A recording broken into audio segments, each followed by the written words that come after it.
निकाल लागला आणि सर्वजण खरं तर विजयी जे उमेदवार असतात त्यांनी फिरायला पाहिजे, पण आमचा पडलेला उमेदवार तो आज तुमच्या गावामध्ये आलाय. म्हणजे कुंभिस्ते सारख्या एका छोट्या गावापासून आपण सगळ्यांची जी काही मानसिकता आहे ती बदलण्याचा प्रयत्न करतोय. झालंय काय की हा बहुसंख्य मतदारसंघ हा आदिवासी आहे आणि आदिवासी मतदार हा आपल्याला विकत घेता येतो. शेवटच्या दिवशी आपल्याला कोणत्याही प्रकारची कामं करायची गरज नाही असं काहींच्या डोक्यात भरलं आणि त्याच्यामुळं 5 वर्ष काम करायचं नाही, जे मिळेल ते खायचं लुटायचं आणि त्याच्यानंतर जे मिळालेले पैसे असतात ते टाकून मतं विकत घ्यायची. मित्रांनो, सगळ्यांना विनंती आहे की हे किती दिवस चालणार आहे. तुम्ही जर ठरवलं की पैसे न घेता मतदान करायचं तर हे चित्र बदलू शकतं, आपल्या भागाचा विकास होऊ शकतो. पण झालंय काय की आम्हाला किती पैसे, आमचा पाडा आहे, आमचा बचत गट आहे, आमचं मंडळ आहे, हे सगळं करता करता जे प्रामाणिक उमेदवार असतात त्या प्रामाणिक उमेदवारांची दमछाक होते आणि त्यांचा पराभव होतो. आणि पराभव झालेला उमेदवार हा कधीच फिरत नाही, कधी कोणाकडे जात नाही, तो हताश झालेला असतो. आपली पूर्ण टीम दुसऱ्या दिवसापासून फिरायला लागले, गावगाव पिंजून काढायला लागले. आपले नेमक्या काय चुका झाल्या, आपले गारगाव जिल्हा परिषद गट आपण नेमका कसा हरलो आता आपण विश्लेषण करतोय. म्हणजे अनेकांनी अनेक गोष्टी सांगितल्या. म्हणजे खरं तर आता काही नवीन मंडळी आली आहेत म्हणून सांगतोय की सगळ्यांना एक चूक दिसतंय. म्हणजे कसं झालंय की आपल्याला काहीतरी कारण पाहिजे. म्हणजे पराभव झाल्यानंतर आपण कोणावर तरी जबाबदारी ढकलायची असते. विजय झाला तर विजयाला 1000 बाप असतात. आमच्यामुळे झाला, आमच्यामुळे झाला. पराभवाचा कोणीही बाप नसतो, पराभव घ्यायची कोणाची तयारी नसते. मी पहिल्या दिवशी म्हणजे काहीतरी 12 वाजता 12:30ला निकाल लागला, मला माहिती पडलं आणि पहिल्यांदा प्रकाश पाटील साहेबांना मेसेज पाठवला, सॉरी. त्या पराभवाची पूर्ण जबाबदारी मी घेतली. का इथे आम्ही लीडिंग करत होतो, आम्ही सांगत होतो की आम्ही निवडून येतोय आणि आम्ही आता हरलेलो आहोत. मी ज्या दिवशी इलेक्शन संपलं, 5:30ला इलेक्शन संपलं, तेव्हा मी सगळ्यांना फोन केले. नितीन पाटील असेल, आमचा संतोष आराड असेल किंवा आमचा शंकर मलिक असेल, गणपत दोळे असतील, हे सगळी मंडळी, सुभाष आखाड्याचा, तर सगळ्या ते सगळे खूप चांगलं मतदान झालंय, पूर्वीपेक्षा चांगला जोश आहे, सगळं आहे आणि त्यामुळे आपल्याला काही प्रॉब्लेम येणार नाही.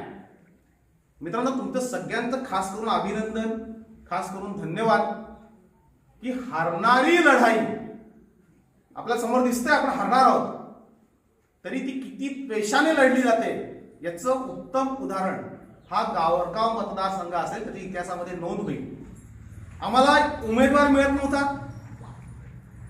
जे पूर्ण मतदारसंघामध्ये मागच्या वेळेस आमचे संतोष हारड जेव्हा उभे राहिले त्यांची हालत एवढी वाईट करून टाकली होती की ते चांगले सक्षम कार्यकर्ते होते आणि सक्षम कार्यकर्ता असताना त्यांना जी काही रसद पोहोचायला पाहिजे होती, जे काही बळ मिळायला पाहिजे होतं ते मिळालं नव्हतं. कारण शिवसेनेचे सगळे पदाधिकारी हे राष्ट्रवादीत गेले होते, त्याच्याकडे कोणीही राहिलं नव्हतं. म्हणजे आता आपण समोर बसल्यामध्ये एकही पदाधिकारी नाही. काय छोटी मोठी लहान लहान पदं आपल्याकडे आहेत, 2-4 लोकांकडे, तेवढी जर सोडली तर आपल्याकडे कोणाकडेही पदं नव्हती आणि त्यांना घेऊन संतोष लढला. 2,500 मतांनी आपला तेव्हा पराभव झाला. आता त्यावेळेस आपला 2,500 मतांनी पराभव झालाय. आता उभं राहायची कोणाची हिंमत इथे नव्हती, कोणी उभा राहत नव्हता. नितीनने एक डमी फॉर्म म्हणून त्याचा भरला होता. डमी फॉर्म भरल्यानंतर मग मेन जो उमेदवार होता तो राहील. मेन उमेदवारांनी आमच्याकडे पाठ फिरवली.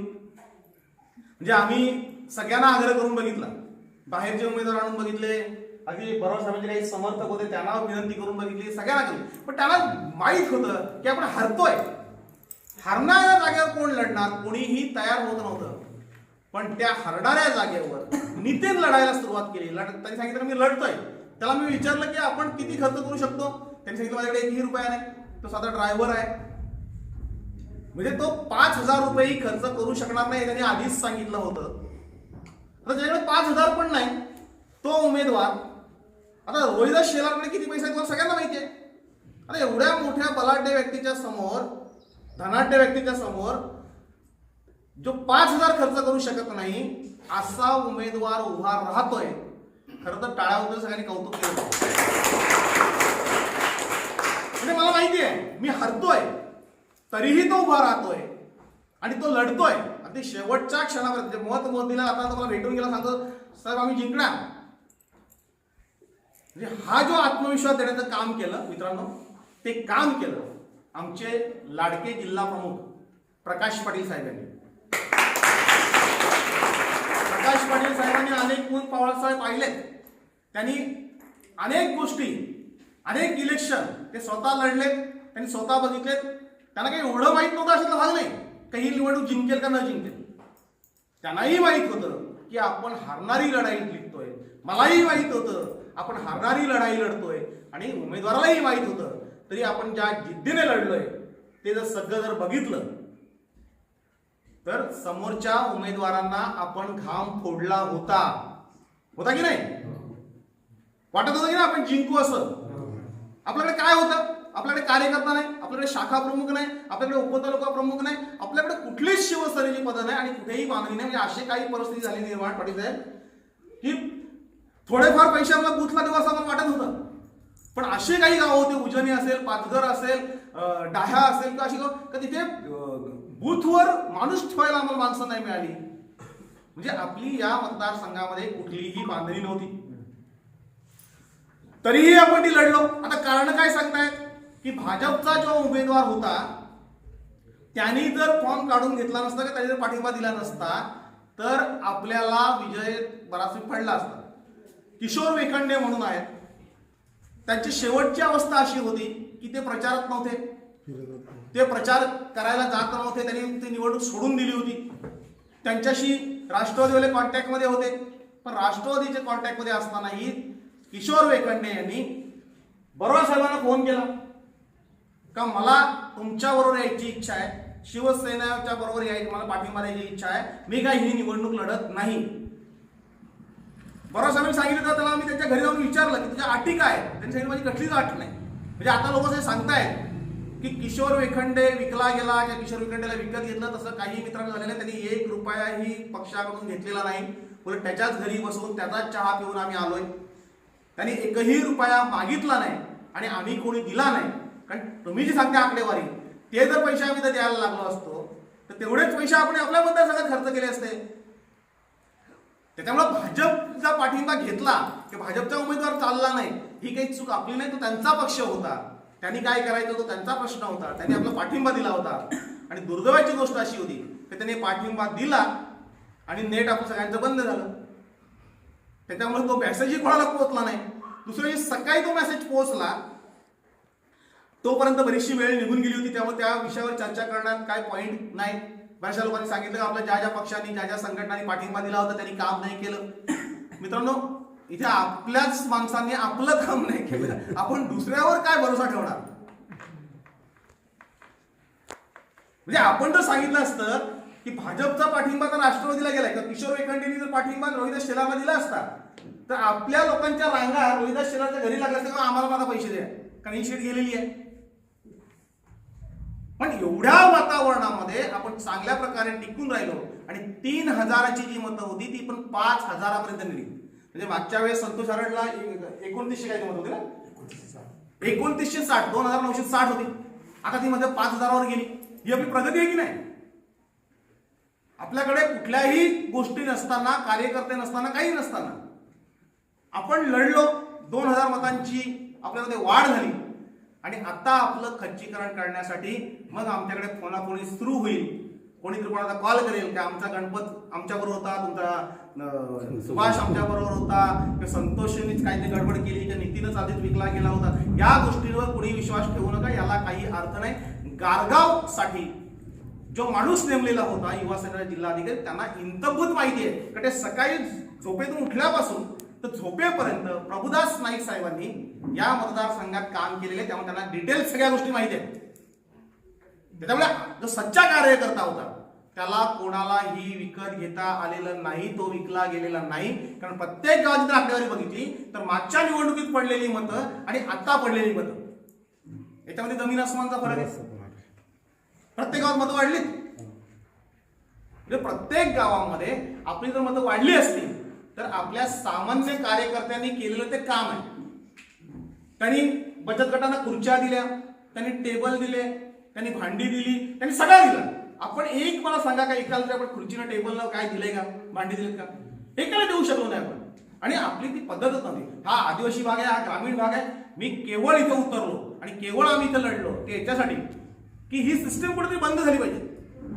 की 5 वर्ष कमवायचं, इलेक्शनमध्ये पैसे टाकायचे, निवडून यायचं आणि विकास तिथल्या तिथे. म्हणजे 75 वर्षामध्ये आपल्याला एक रस्ता साधा गावाचा होऊ शकलेला नाही. आता कोणते सांगितलं आमच्याकडली शाळा चोरीस गेली, अंगणवाडी चोरीस गेली ना. कुठलं बरफ पडायला अंगणवाडी म्हणजे बिल काढून झालंय पण अंगणवाडीत नाही. कोणीतरी सांगतं विहीर चोरीस गेली. बरोबर ना, विहीर कुठे गेली? हा कुठे? विहीर बांधलीच नाही आणि बिल काढून खाल्लं. आता हे प्रकार जर सगळ्या आपल्या डोक्यासमोर घडत असतील तर कुठेतरी जनजागृती होणं गरजेचं आहे. आणि जनजागृती होण्यासाठी आम्ही हा विषय सुरुवात केली. आता आमच्याकडे काहीच नाही, उमेदवारापासून आमची सुरुवात अगदी शेवटच्या क्षणापर्यंत आमचं सैन्य लढतंय. कुठल्याही प्रकारचे आमच्याकडे रसद नसताना 5,000 मतं मिळवतात. आणि रोहिदास शेलारांनी भाषण केलं, त्यामध्ये रोहिदास शेलार काय सांगतोय का हे जे 2 चेहरे फिरले म्हणून मतं कमी झाली. त्याचं गणित कच्चं आहे. हे जर 2 चेहरे फिरले नसते तर आपल्या उमेदवाराची हालत काय झाली असती? म्हणजे संतोषपेक्षा वाईट झाली असती ना. संतोषपेक्षा वाईट झाली असती. संतोषला 3,000 मतं तरी आहेत, आपल्या उमेदवाराला तीही मिळाली असती. आपण 5,000 वर पोहोचलो ते केवळ या 2 चेहऱ्यांवर. त्याच्यामुळे कोणी कोणाच्या चेहऱ्याविषयी बोलायचं नसतं. कोणीही कोणाचा चेहरा कसा आहे काय आहे. तुमच्या वाईटी सांगतो, आज प्रकाश पाटील साहेब आलेत, तुमच्या म्हणजे सगळ्यांचा आभार मानण्यासाठी तुम्ही चांगलं काम केलं. त्याच्या बरोबरच या गावामध्ये ज्या काही महिला भगिनी आहेत त्यांना येताना साड्या घेऊन आले. इलेक्शनच्या आधी हा काम केलं असतं तर आपल्याला मतं मिळाली असती. पण आम्हाला ते करायचं नव्हतं की आम्ही लोकांना सांगायचं की आम्ही हे वाटतो ते वाटतो मतं द्या.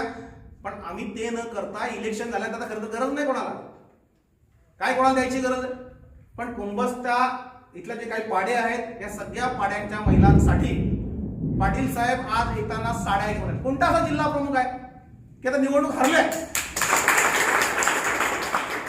निवडणूक हरलेला आहोत आपण, ज्या गावामध्ये आपल्याला मतच मिळालेलं नाही अशी गावं त्यांनी शोधून काढले. त्या गावामध्ये काय, उजनीमध्ये काय झालंय, पाचघरला काय झालंय, भोकरपाडला काय झालंय, ही सगळ्यांचा आढावा घेऊन त्या गावामध्ये आम्ही पोहोचण्याचा प्रयत्न करतोय. आणि पहिला गाव कुंभस्त्याला आलो.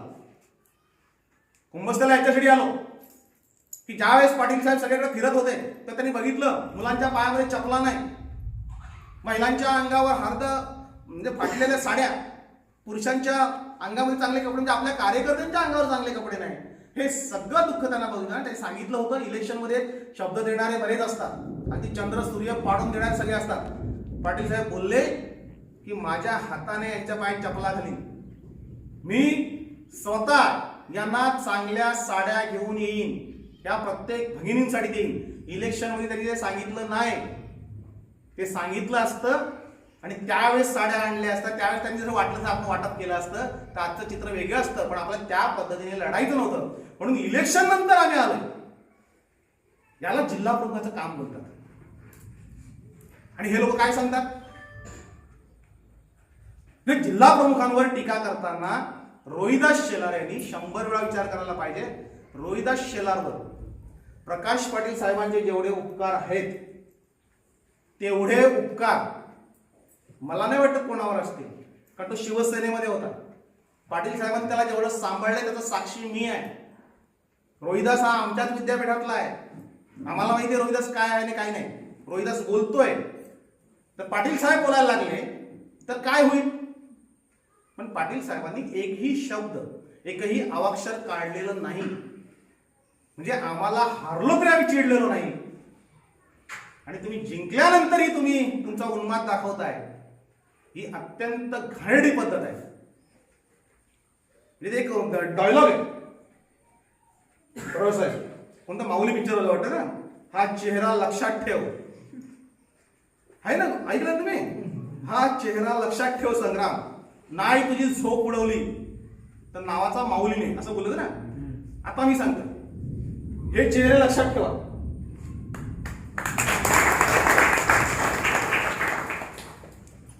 ज्यांच्या जीवावर उडताना त्यांच्या झोपा जर नाही उडवल्या तर आम्हीही आमची नावं सांगणार नाही.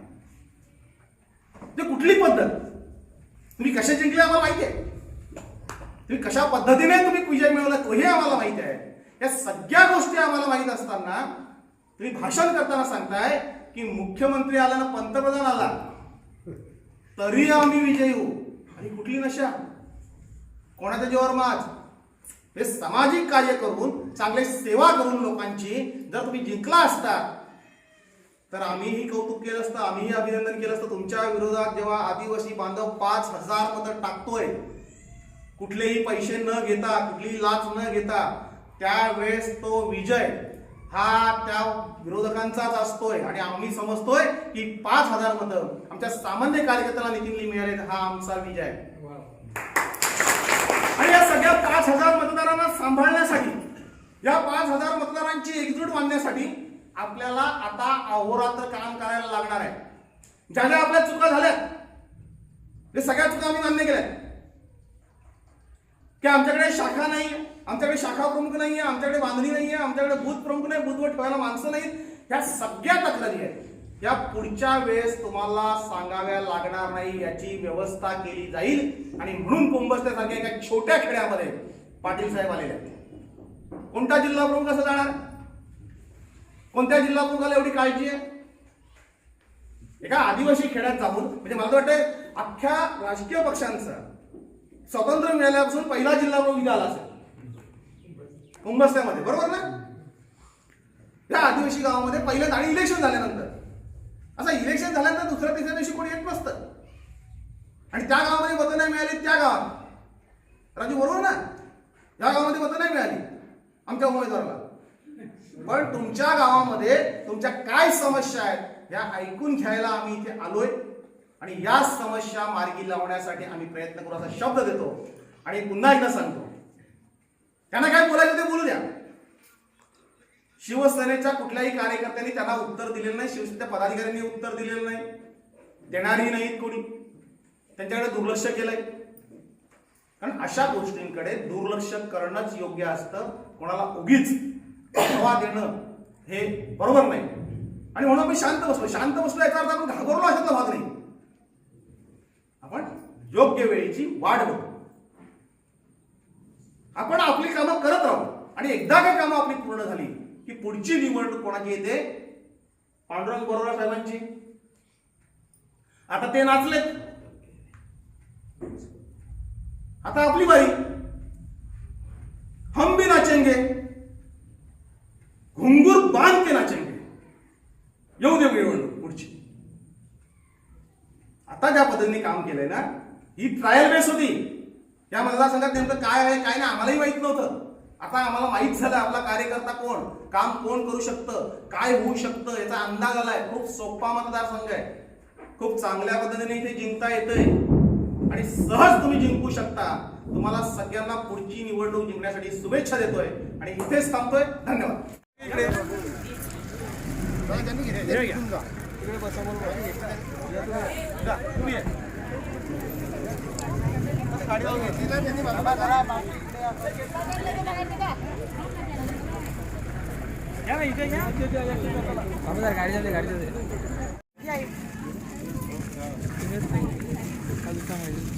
हे सगळे चेहरे लक्षात ठेवा का डबल येतील या.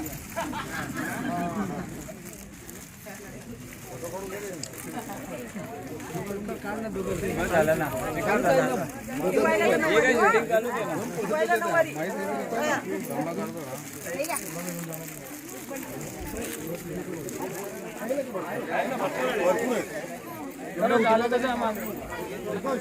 गाडी आणून परत टाका गाडीत पाणी.